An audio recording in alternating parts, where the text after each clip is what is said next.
Son las 7:43. Marilena Núñez. Gracias, Julio. Muy buenos días a todos. Quiero hablar de varios temas hoy, a ver si me da el tiempo. Primero, la admisión de la candidatura del doctor Leonel Fernández de parte de la Junta Central Electoral.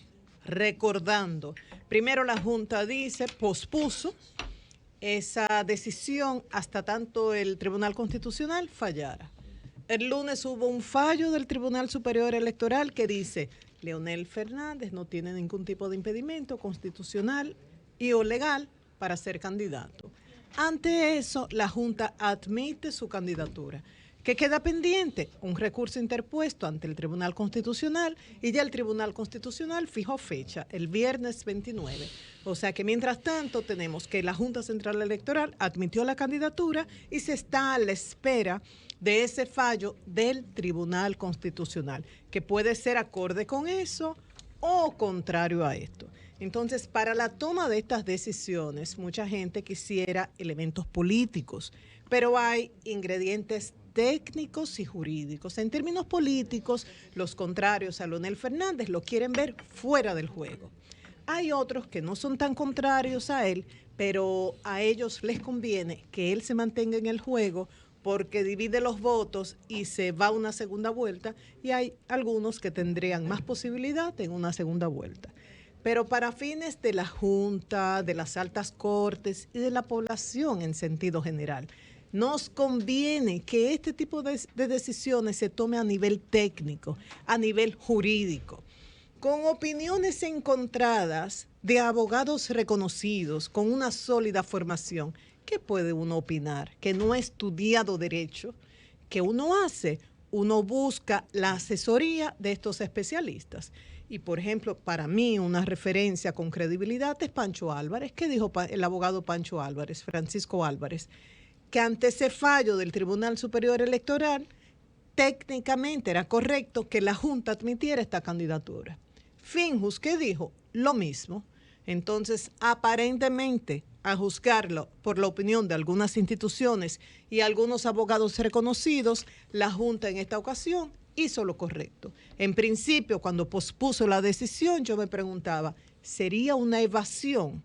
Pero algunos dicen, no, nada de evadir, estaban en espera de un fallo de una alta corte. Se produjo el del lunes, el del Tribunal Superior Electoral, y la Junta admitió. Así que a esperar la decisión del Tribunal Constitucional, que ya fijó como fecha el próximo viernes 29. Ya quedan pocos días, 8 días. Y ahora me quiero referir a dos temas y los voy a unir diciendo, basta ya. La gente está cansada, la gente es un genérico muy grande, una parte de la población está cansada de la incoherencia entre las palabras, los discursos, lo que se promueve y los hechos concretos. Y aquí me voy a referir a la denuncia hecha contra Gonzalo Castillo y a las palabras pronunciadas en el día de ayer por el presidente de la Suprema Corte de Justicia.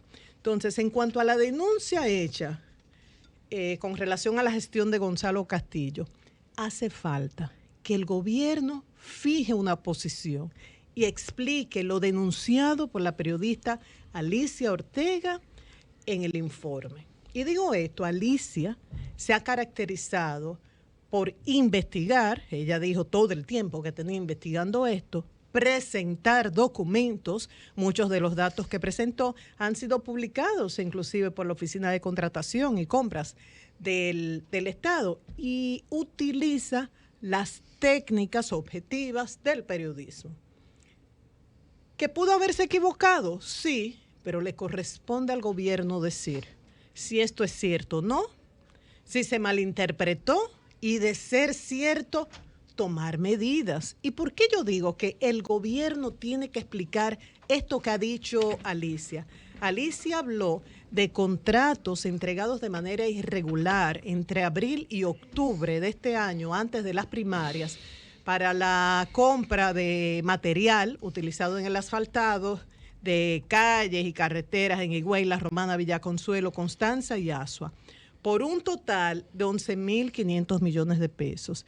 Muchos de estos contratos de cerca de 300 millones de pesos. Y en la categoría de excepción, ¿Qué es excepción? Cuando ante una emergencia o una situación, como dice el nombre, excepcional, no hay que cumplir con una serie de requisitos. Y según demostró Alicia en el programa, en ninguno de estos casos ni había una emergencia ni había una situación excepcional. Ya el exministro, no, el candidato presidencial Gonzalo Castillo ha dicho que actuó con apego a la ley, respondiendo a preguntas de los periodistas. Pero esto no es suficiente. Esto hay que explicarlo. Y por dos motivos. Número uno, la compra y contrataciones es una de las niñas lindas, de los orgullos de este gobierno, y realmente que se avanzó, aunque hay mucho que mejorar todavía, se avanzó y eso es admitido por muchos en términos de ley y en términos de aplicación de esta ley. Y es verdad que es más transparente. Entonces, que hayan habido estos contratos irregulares en el área que el gobierno presenta como uno de esos logros, democratizar las contrataciones, que todos participen, que haya transparencia, que haya equidad. Aquí hay incoherencia. Entonces estamos hablando de una cosa y haciendo otra. Y por otro lado, estamos hablando de un candidato, el candidato presidencial del PLD.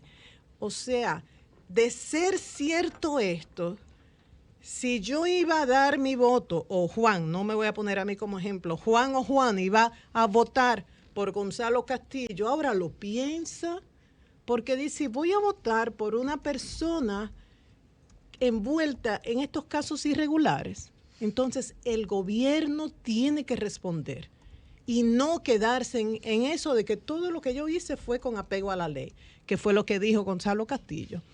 Y en otro hecho en el cual pensamos, basta ya, dejémonos de decir algo y actuar de otra manera. Y yo me refiero a las declaraciones ofrecidas en el día de ayer por el presidente de la Suprema Corte de Justicia, Luis Henry Molina. A raíz de que se graduaron cerca de 300 abogados, hubo un acto, lo presidió el presidente de la Suprema y se dedicó a Minerva Mirabal, la abogada y asesinada durante la dictadura de Trujillo.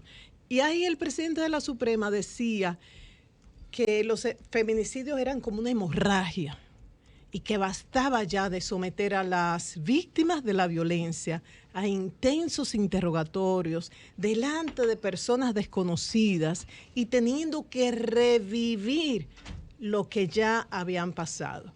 Y él decía que ante un problema de esta magnitud, si la ley es incapaz de ponerse en el lugar de las personas, tenemos el compromiso de renovar y revisar el derecho. Hasta eso llegó Luis Henry Molina.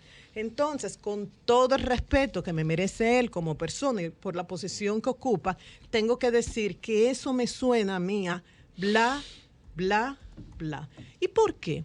Porque hay un hecho concreto en el cual no había que revisar el derecho. Lo único que había que hacer era cumplir con lo establecido en la ley. ¿Y qué hizo la Suprema Corte de Justicia? Nada. Y es un caso relacionado con feminicidio y muy destacado en los medios. Y me refiero al caso de Anibel. Ustedes recuerdan un acuerdo que permitió la libertad del agresor de Anibel y que luego, al estar en libertad, la mató.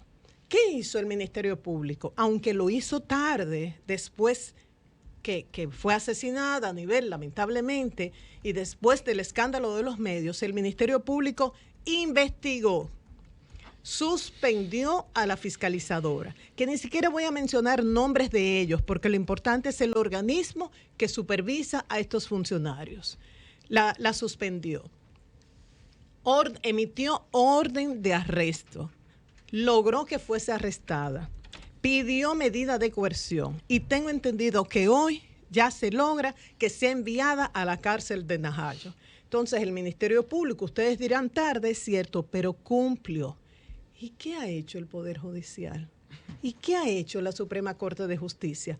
Porque este acuerdo fue hecho entre un juez o varios jueces, la fiscalizadora, o sea, Poder Judicial, Ministerio Público, el abogado que ha sido arrestado, el victimario, que luego se suicidó, y quizás, dicen algunos, algunos que familiares. Entonces, ¿qué ha hecho la Suprema Corte de Justicia? ¿Ha investigado? ¿Ha dado a conocer los resultados de esta investigación? ¿Ha tomado sanciones, medidas disciplinarias contra este juez o los jueces involucrados en esto? Dicen que es una vergüenza lo que pasa en esta jurisdicción. ¿Y qué ha hecho la Suprema Corte de Justicia? Entonces, uno no puede aceptar estos discursos de una hemorragia de feminicidios. Esto no se puede permitir cuando una herramienta que usted tiene en sus manos, señor Luis Henry Molina, no la utiliza. Entonces, no entendemos esto en absoluto. Y finalmente, felicitar al Infotep, pero además decir que esto dejó un sabor agridulce al Infotep, felicitarlo porque a la institución presidida por Rafael Ovalles, ayer en un acto multitudinario se graduaron cerca de 40,000 técnicos. Esto se celebró en el día de ayer en el Estadio Olímpico. Y esto habla muy bien de esta alianza público-privada. Esto es posible por esta unión y es vital que el sector privado diga qué necesitamos y el sector público facilite esto con dinero de todos. Entonces, esto es una muestra de cuánto se puede lograr con esta unión público-privada. Y por otro lado, es una herramienta efectiva contra la pobreza a todo nivel, desde extrema pobreza, jóvenes que no tienen posibilidad de estudiar, necesitan un oficio rápido y a través de formarse como ebanista, electricista, mecánico, diseño gráfico, lo que sea, en poco tiempo se preparan para producir dinero y se quieren seguir estudiando. Pero también una persona de clase media, que aparentemente está bien porque tiene buenos ingresos, pero es un pobre. ¿Por qué? Porque apenas con esos ingresos resuelve sus gastos básicos y ante una emergencia o una necesidad que todos tenemos, como mandar a la universidad a uno de los hijos o comprar una casa, no puede. Entonces mejora sus competencias laborales en una institución como Infotep. Felicidades. Ahora, ¿cuál fue el sabor agrio? ¡Qué caos en el tránsito!